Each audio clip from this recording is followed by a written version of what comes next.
So the location and supply of affordable housing, poverty concentration, other settlement patterns, they're fundamentally linked to these broad metropolitan growth patterns, which are then causing the kind of housing and transportation costs I talked about before. Now, what do you do about this? Because at the end of the day, all these studies are quite interesting, and many of my colleagues in the academic community enjoy dancing on the head of the academic pen, and finding new ways of basically saying, here's how we should measure X, Y, or Z. I think there's 4 things that you can do, and that ultimately you can do in collaboration with the state and the country to basically reverse these particular trends. And do so in such a way that not just supports working families, but enhances competitiveness and deals with some of the pressing environmental issues facing the country. First is information. We put out this affordable Housing and Transportation Affordability Index about a year ago with a bunch of partners, the Center for Trans-Oriented Development, the Center for Neighborhood Technology, to basically try to show not just in the aggregate how transportation and housing costs combine, but in particular neighborhoods. This tool, I think, prices the trade-offs that households make between housing and transportation costs, the savings they derive from living in communities that are near shopping, schools, and work, that boast a transit-rich environment. To some extent, housing prices are transparent, right? We've all been used to, as American consumers, understanding where are certain housing products located, what are the price points, what's going to be my monthly income. There's almost a sticker shock to sprawl because we don't really have the same capability of calculating the transportation cost effects of our location decisions. This tool that we've created, I think, brings that kind of transparency to the combined costs of housing and transportation. And when supplemented with additional information that you have, it can give the region the fine-grained information you need and consumers need to make smart decisions. Where's the housing located for very low-income renters, for moderate-income renters? To what extent is market activity meeting the demand? To what extent is there a housing jobs imbalance? In the end, information moves markets. Everyone in this room relies on transparent, accessible, actionable information. If we make information on the combined costs of transportation and housing as transparent as housing costs are themselves, I think we can lead to some changes in consumer behavior and market behavior. Second, how do you govern? And Tim really, I think, talked well about this. You need to plan for housing and transportation at the level, the geography of the economy. That is not a local jurisdiction.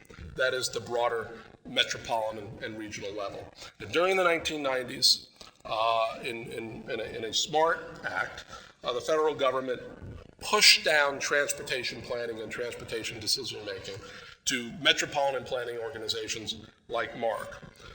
By contrast, federal housing laws are stuck somewhere back in the 1960s. We tend to push power down to either state governments or parochial local government or authorities. And what that does is lead to a fragmentation of plan and a fragmentation of planning and a balkanization of efforts that basically impedes the ability of the private sector to get its job done. I've long felt that metropolitan areas are the logical place to administer many housing programs, and obviously that will be tough to achieve. But what if every city and municipality and county in this region got together and created collaboratively a regional housing strategy that was aligned with, that was consonant with the transportation planning that you already have underway? I think MARC actually serves as a strong example of the possibility of regional coordination and planning. Smart Moves, which Tim talked about, is the kind of regional effort that is absolutely needed, not just because some people like transit and some people like rail and some people like having those choices, because going forward it is hard to imagine that any American metropolis will compete successfully in the global economy unless they have a state-of-the-art transit system. I mean, it's as simple as you can get. We're in a global economy. Transit is critical, not just to move people around and to sort of take the pressure off of auto dependence, but to begin to channel development in such a way that it takes the pressure off the periphery, saves money, leads to sort of a betterment of the environment, and ultimately enables you to compete for talented workers in the global market. So planning at the regional level, jointly, transportation and housing critical. Third, you need to expand housing and transportation choices. To a large extent, most of what we did up to the 1990s in the United States was to restrict choices. We had a sense in our mind that there was one kind of household in the United States. Traditional two-parent household, one or two or three kids. That's what we needed to basically plan for and deliver in the marketplace. Those days are over here. We have an explosion of demographic diversity. We have an explosion of consumer demand. And what we still have in much of federal transportation, federal housing policy, and then raining down to state and local transportation and housing policy, are sort of a limit of choices, a favoring of road building at the periphery versus transit extension in the core, a still sort of concentration of subsidized housing in inner city neighborhoods of high poverty, which in the end only basically limits the ability of people to access good schools and quality jobs. We still have in place a set of policies, national, state, regional, that essentially lower the cost to individuals and firms of living and working outside on the fringes of their metropolitan regions while increasing the cost of living and working in the core. We almost have to do the opposite of what we've been doing for 50 years in the United States. Again, not just because it's the nice thing to do, but because it's the competitive thing to do, and it's the environmentally sustainable thing to do, and it's the most fiscally responsible thing to do. In transportation, that will mean basically having a wide range of choices through public investments. It's not like we're not investing in transportation and infrastructure in the United States, but we sort of are investing in one way, in one monodirection.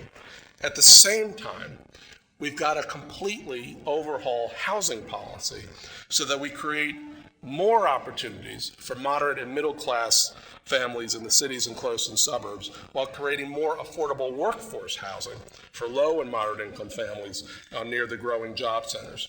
We've got to make it easier to build housing in older communities, re-examining local zoning rules for downtown areas as well as commercial and even industrial areas. And Kansas City was an industrial city. We've got to make it easier to rehabilitate older buildings, overhaul state and local building codes.